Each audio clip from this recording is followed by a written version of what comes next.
Bonjour belle communauté Facebook, comment allez-vous aujourd'hui? Alors je m'en viens vous présenter mes tours. Aujourd'hui j'ai envie de me gâter puis mettre ça sur écran, mes beaux légumes qui poussent, mes fruits et de venir vous présenter tout ça.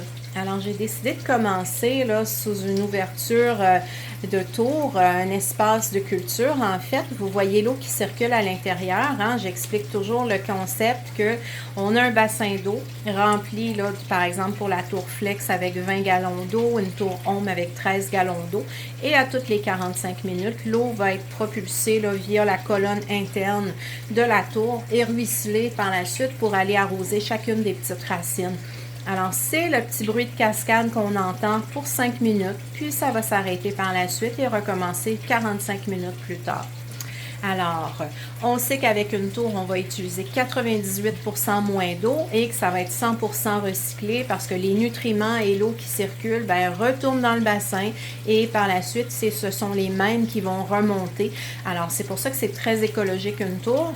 Beaucoup moins d'eau, un rendement qui est plus rapide aussi et toujours de belles surprises. Alors, les voici les surprises, je vais vous les montrer. Alors, je veux venir par ici vous montrer mon pied de céleri parce qu'il m'impressionne pas mal. Donc, regardez tout le céleri que j'ai ici. Puis derrière, caché, un beau pied là, de bêta-carpe, de multicolore. Donc, juste les couleurs, c'est vraiment magnifique. Alors, il y a des tomates derrière. J'ai des radicchios par ici. Un autre par ici. Il y a du kale. J'ai une autre variété de bêta-carpe. Il y a des laitues. Il y a de l'oseille un peu plus haut. Et si je viens par ici, ça ce sont des mauves, ce sont des fleurs, des plantes médicinales. Ah, c'est génial, je n'avais pas remarqué encore que ça avait bien poussé. Et ici, pour les tomates, je vais aller déplacer ma tour. Donc, regardez la belle coloration qui s'en vient. Alors, ce ne sont pas des tomates cerises, ce sont des tomates d'une variété un peu plus grosse. Et il va y en avoir quand même quelques-unes. Et puis, si on observe là, mes plants de tomates, là, ça va jusqu'au sommet de mes lumières. Alors, je vous dis toujours d'utiliser des plants de tomates pas plus que 60 cm de hauteur inscrits sur les sachets.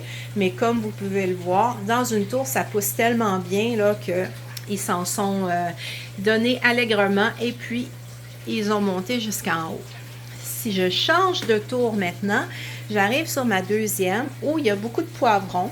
Et puis là, j'ai encore plein de petites fleurs. Donc, c'est vraiment génial. Là, c'est en constante repeuplement, si on peut se permettre de le dire ainsi. Alors, on a des beaux poivrons. J'avais des amoureux récemment que j'ai mangés, hein, les 2 poivrons qui étaient enlacés, mais j'en ai 2 autres ici qui ont tendance à vouloir faire pareil. Alors, ils changent de coloration aussi. Et si je reviens par ici, je vais me déplacer. Je fais attention de ne pas m'enfarger dans les fils. Il y a une autre variété de poivrons qu'on va découvrir juste ici. Donc, ce sont des poivrons miniatures. Vous devriez les voir juste ici, il y en a 2. Alors, ce sont des poivrons miniatures qui vont grossir plus que ça quand même, mais qui vont être de toutes sortes de couleurs. Ce sera une surprise parce que dépendamment de la semence, j'aurai des poivrons rouges, des poivrons jaunes ou des poivrons oranges. Alors, ici, j'ai un tournesol parce que, oui, j'avais envie de me gâter. Je ne le mangerai pas. Remarquez que je pourrais peut-être consommer les graines éventuellement, mais c'était vraiment plus pour la beauté là, et le côté spectaculaire que ça aura éventuellement. Vous remarquez que le bruit a cessé aussi. Hein? Alors, je vous disais, la tour arrose pendant 45 minutes, puis ensuite, ça s'arrête. Donc, le silence est revenu. Ici, je vais vous montrer des oignons verts. Nous, on appelle ça des échalotes, là, mais ce ne sont pas les échalotes françaises. C'est vraiment les oignons verts. Alors qu'on peut, couper, consommer et ça repousse. Et regardez la longueur de ça. C'est immense, c'est incroyable. Moi, je n'avais jamais vu des échalotes aussi longues que ça. En haut, ici, il y a du basilic de toute beauté aussi, une belle coloration et ça sent tellement bon, là. Il y a du thym. J'ai du persil. Ça, c'est vraiment une fierté pour moi, le persil. En fait, j'aime tellement le persil, puis d'en avoir autant frais, là, qui se tient bien, là, pas comme ce qu'on achète à l'épicerie, puis après quelques jours, déjà, il se retrouve fané. Alors là, moi, j'ai du persil que je peux consommer tous les jours dans les smoothies, encore une fois, dans mes salades. Et sachez que de la salade, j'en mange pour déjeuner, puis j'en mange au souper aussi, donc ça en prend beaucoup. Ici, j'ai des fenouils. Il y en a 2. Ça, j'avais déjà fait l'expérience. Ça m'a fait un bon gros fenouil, donc c'était vraiment intéressant. Ici, j'ai des capucines, une autre plante médicinale qui va me faire des petites fleurs avec un petit goût là, poivré légèrement. On peut manger autant les fleurs que les feuilles.